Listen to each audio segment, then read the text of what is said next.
Spaceflight could lead to erectile dysfunction, according to science.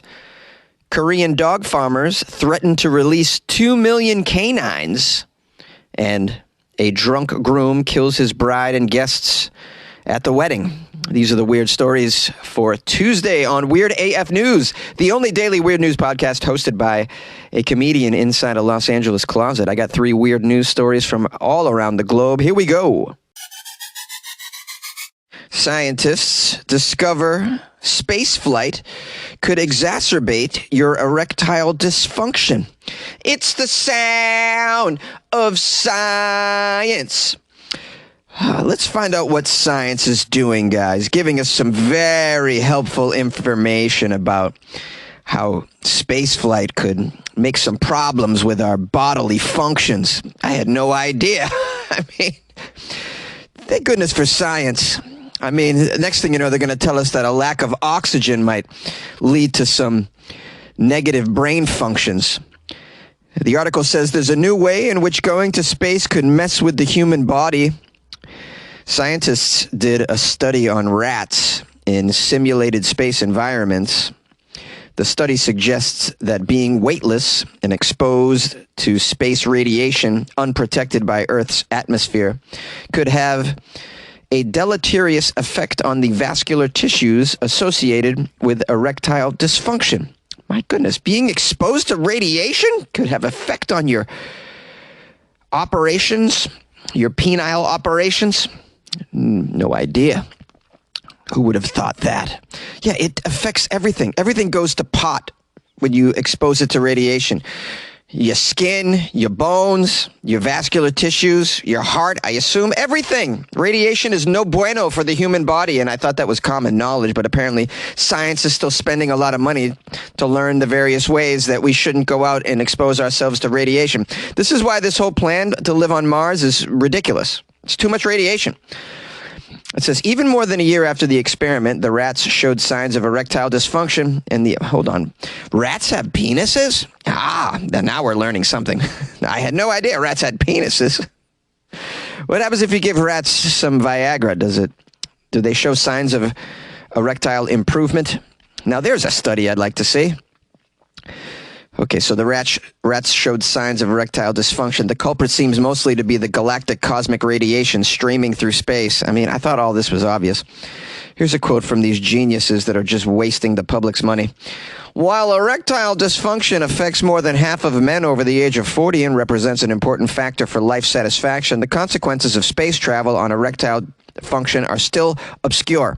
These findings indicate that simulated spaceflight exerts a long-term impairment of neurovascular erectile dysfunction, which exposes a new health risk to consider with deep space exploration. Yeah, deep space exploration at this moment is not viable for humans. It's just not. Our penises don't work up there. Women stop ovulating from exposed radiation after a certain amount. I mean, it's just not, we can't procreate up there. This is why the whole idea of living up there at this moment it's just not feasible.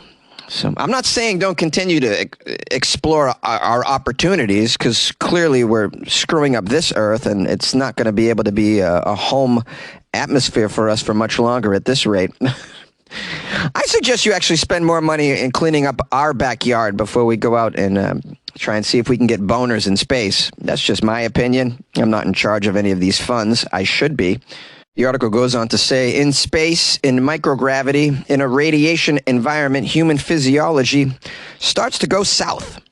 Effects like bone and muscular density loss, fluid redistribution, increased cancer, and excess flatulence have all been documented or studied. Excess flatulence? I had no idea. You fart more in deep space. That's just going to make it even worse to be up on that space station. You're stuck in there with all these people eating weird things. You got fluid redistribution. Your muscle density is doing weird things. And now you got excess farting as well. Oh, man. Rough stuff. This deep space exploration. As far as this erectile study, They're saying that these results suggest neurovascular function of the erectile tissues may be impaired throughout the remainder of an astronaut's sexual health span following return to Earth from prolonged deep space exploration as well.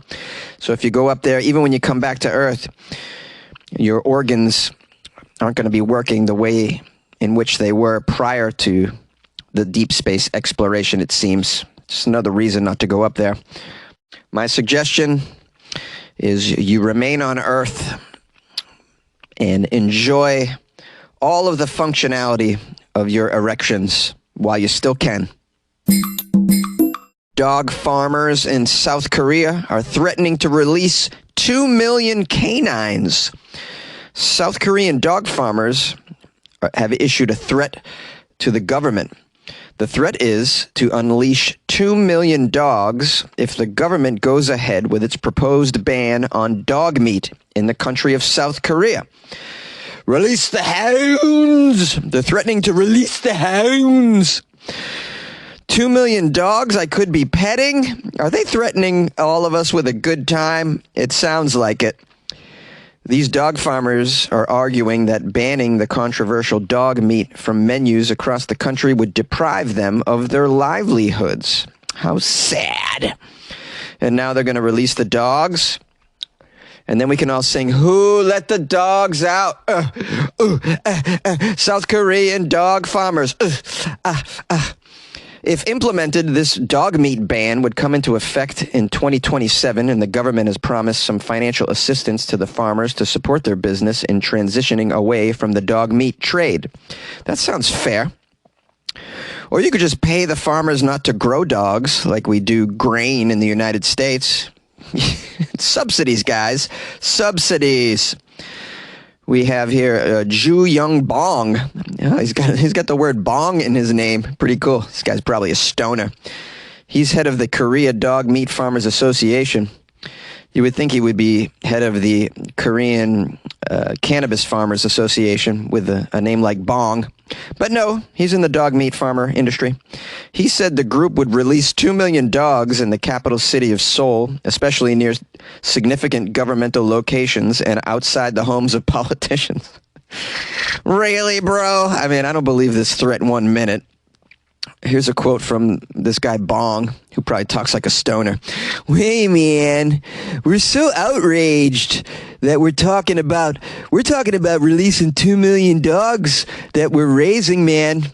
We're going to release them near the presidential office, the agricultural minister's home, and offices of lawmakers who have introduced the bills, man. Eating dog meat cannot be a crime like trafficking dogs or prostitution. Have you ever heard of anyone whose dog meat consumption caused any harm to others, bro? Come on, man." So Mr. Bong is pretty upset because about a week ago, when the South Korean government announced its plans to introduce a ban on dog meat, animal rights organizations celebrated the move across the world. And people are against the dog farms and this dog meat industry. It says here nearly 1 million dogs are farmed and killed for human consumption in a year, according to the Humane Society International. It says here, quote, "With so many dogs needlessly suffering for a meat that hardly anyone eats anymore, the government's bill delivers a bold plan that must now urgently be passed by the Assembly so that a legislative ban can be agreed as soon as possible to help South Korea close this miserable chapter in our history and embrace a dog-friendly culture going forward." We have someone named Cho Hee-kyung, head of the Korean Animal Welfare Association, says that there has been a decrease in the number of dog meat consumers and that there was a consensus forming in favor of banning the trade and consumption of dog meat all along. But dog farmers in South Korea are devastated, naturally. We have a quote from someone named Lee Kyung-sig, who runs a farm outside Seoul that raises up to 1,100 dogs. This guy says, if I got to close down my farm with the financial condition I'm in, there really is no answer to what I can do. I've been in this for 12 years and it is so very sudden. Well, I mean, they're giving you a 4-year head start, buddy. So start to plan ahead. I mean, I think that's a nice buffer zone for you to do what in the business world they refer to as pivot. People got to pivot, man. As technologies change going forward, as behaviors and cultural trends change going forward, you sometimes have to change your business or leave it entirely. That's just the way of the changing world.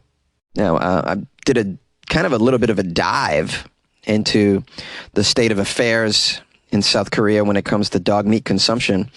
And from what I could see, it just seems like something that is on the way out anyways. Like, most of the anecdotes that I read they were saying it's mostly something eaten very rarely and by people in an older generation that are dying off anyways. According to a Gallup Korea poll conducted last year, in fact, nearly 2/3 of respondents opposed consuming dog meat. Only 8% reported having eaten dog meat in the past year, a significant decrease from the 27% in 2015. I came across a stat here. It says in 2019, fewer than 100 restaurants served dog meat in Seoul. That is out of over 500,000 restaurants in the greater Seoul area. And the numbers continue to decline each year. So, I mean, clearly 100 restaurants out of 500,000, that tells you right there that dog meat markets are on the decline severely and just on the way out as a behavior. Now, I have refrained from making any sort of moral judgment on dog consumption in this segment. I'm someone who eats various animals, so I don't even think I'm qualified to make this judgment. Certainly, I'm not going to impose any sort of cultural imperialism either, saying whether or not South Korea should end this practice from a moral standpoint. But from a business standpoint, it just seems like it's trending that way. So all I'm saying is I don't think the farmers really have a leg to stand on, and they should, consider getting into a different business. Just from a business standpoint, it's smart. I don't know, but what do you guys think about all of this? I'm sure you have an opinion about dog meat. Call the show 646-450-2012. Want to create a podcast? Spotify's platform lets you easily make, record, and distribute a podcast everywhere, even earn money, all in one place for free. It's called Spotify for Podcasters. Record and edit on your phone or computer, send it to Spotify, and everywhere podcasts are heard. They even have video podcasting options. Spotify for Podcasters allows you to earn money with ads and subscriptions too. Best of all, it's free. Try it. Download Spotify for Podcasters or go to spotify.com/podcasters to get started. And good luck with your podcast. Good luck with your life, man. Yay! A groom kills his bride and 3 guests before turning the gun on himself just moments after saying, "I do." This is an insane story. I can't believe that it's real. A Thai groom and former Paralympic athlete went on a drunken shooting rampage at his own wedding, killing his bride, believe it or not, and 3 guests before turning the gun on himself, according to authorities. Chaturong Suksuk, age 29, an ex-soldier, married 44-year-old Kanchana Pachunthuek in the Wangnam Kyo district on northeast Thailand. Wow. I'm very proud of myself for getting what I think is the proper pronunciation for these places. At the height of the festivities that night, Suksuk abruptly left the reception. That's the groom, went to his car. He returned a short time later brandishing a 9mm pistol, opened fire, shooting and killing his newlywed wife, her 62-year-old mother, and 38-year-old sister. This is out of control. Why would someone do this? 2 wedding guests were also hit by stray bullets, killing a 50-year-old man and leaving a 28-year-old man wounded. Chaturong then shot himself and died right on the spot, right on the altar. The groom was said to be quite intoxicated at the time, but I mean, I can't imagine that that's the only reason he would do such a thing. But the motive for the mass shooting was not immediately known. Wedding guests told investigators that the newlyweds did not seem happy and had an argument during the reception. Wait a minute. I thought, oh, okay, so he did say "I do." They went on to the reception, so this all occurred at the reception, I assume. It was also alleged that Chaturong had felt insecure about the 15-year age gap between him and his bride. I still don't believe that that's a that's the reason. I think this guy's suffering from like PTSD or some extreme mental disorder. The couple had lived together for 3 years before deciding to tie the knot. Local police say that Chattarung had bought the gun and ammunition used in the shooting legally last year. Chattarung had lost his right leg in a train accident while serving with Thailand's paramilitary light infantry force. Last year, he won a silver medal in swimming at the ASEAN Para Games in Indonesia. He was also slated to compete in the World Ability Sports Games in Thailand next month as well. So he's a successful athlete, a war hero, it sounds like. He's got a beautiful bride. I see the photo. Why would he do this? So many things unanswered here. This is very, very sad, and I don't think you can blame it on intoxication. I mean, every groom gets wasted at their own wedding, it seems to me. I mean, from the limited number of weddings that I've been to, that just seems to be a trend. Just, yeah, you get bombed at your wedding. Why not? The fact that he was uncomfortable with the difference in age, that doesn't explain it either. I mean, you could just walk away from the wedding. I mean, people take off at the altar all the time. They get cold feet and they run away. I mean, that's a normal, I wouldn't say normal, but that's more of a normal reaction to that uncomfortable age situation, if that is even the reason. I mean, he was living with this person for years, so I doubt that as well. I think something really deep and disturbing was going on with this individual that led to this. We're never going to know because he took his own life. Sadly, this is a very sad story. I got no jokes, guys, about this at all. I just can't. I mean, I think it's improper to even make a joke about such a sad situation. Instead, let's use this segment to do something nice. Tell your spouse how much you love them and appreciate them in this moment. And when they ask, why did you just say that? Just say, Jonesy told me to.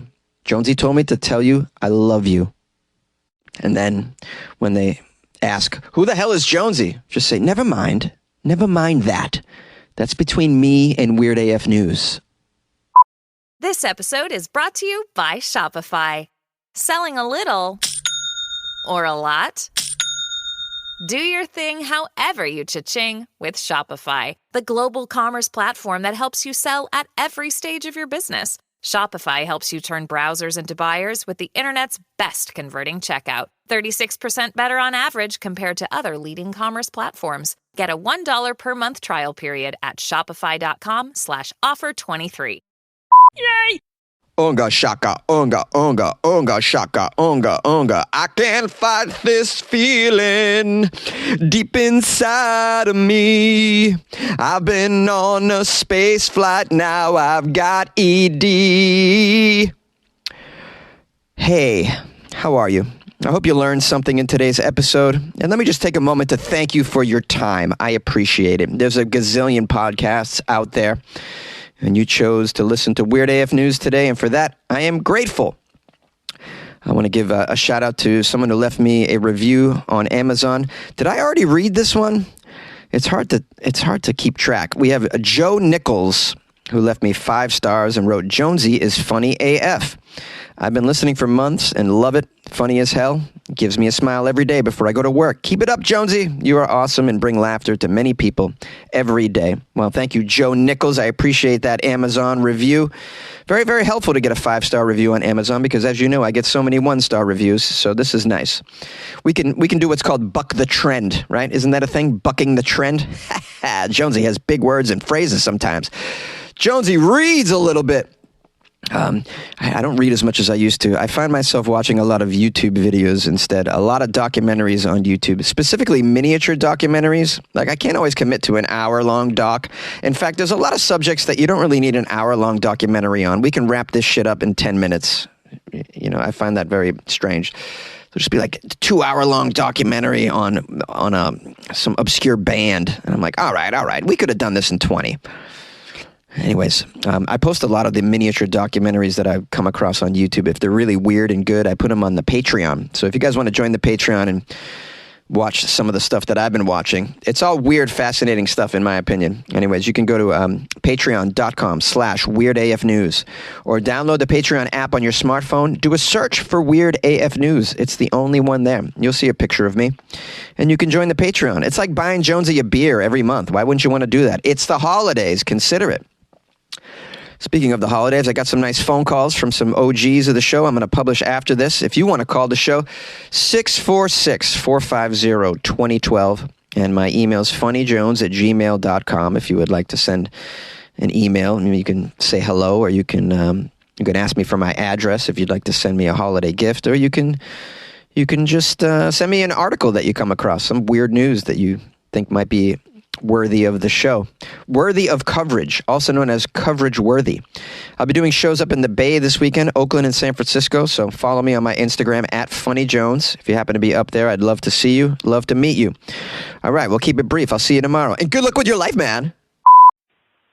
Hey, what's up? Remember, guys, if you teabag somebody with a nut allergy, it's attempted murder. Keep it weird, and good luck with your life, everybody. Hello, fellow weirdos. This is Michael calling from Iowa City. Jonesy, I hope you're feeling better. And fellow weirdos, I hope you all had a great Thanksgiving weekend. And, of course, we had Black Friday, we had Small Business Saturday, Cyber Monday, and now today is Giving Tuesday, when we should all open our hearts, open our minds, and open our wallets and think about donating to those who are less fortunate, to organizations, charitable organizations, and to anyone who we think of in our lives that we might want to donate to. And of course, I'll ask this question: would you tip your waitress or tip your Uber driver? Of course you would. So let's tip Jonesy as well. You are supposed to tip anyone who provides a service to you. And of course, Jonesy provides a great service to all of us weirdos through the daily podcast that he works so hard on to bring us on a daily basis. So contemplate going to the weirdafnews.com website. You can join the Patreon when you get there by clicking that link. And you can join the Patreon at many different giving levels, but you can join for as little as $2 a month. That's a dime a day, as I like to say. And when you join, you get access to much content on his Patreon website. Also, you can join, you can click on the button to donate a cup of coffee to Jonesy. You can give a single cup of coffee or as many as you'd like. And when you do that, you can leave a nice little message. You can also click the button to make a PayPal donation in any dollar amount that you'd like. You can also click the button there to find out information on how to have Jonesy make a cameo video. You can leave a nice message for a loved one, maybe a birthday message or an anniversary message.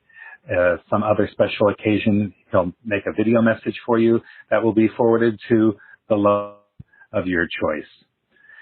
Also, you can call Jonesy at 46450-2012 and get his address if you'd like to send him a gift of some sort. I'm sure he'd welcome some sort of baked good, coffee, or the gift of your choice. You know, Jonesy works very hard to bring us this podcast, and I like to show my appreciation to him as I year, his birthday, Podcaster's Day, and now this Thanks for Giving campaign, which will go on through Christmas and into the New Year's. So please contemplate making a donation to Jonesy at this time. We say to Jonesy, we love you, we appreciate you, and I'll give a $1 donation in addition to every donation that is made by a weirdo. So thanks, Jonesy. We appreciate you and love you.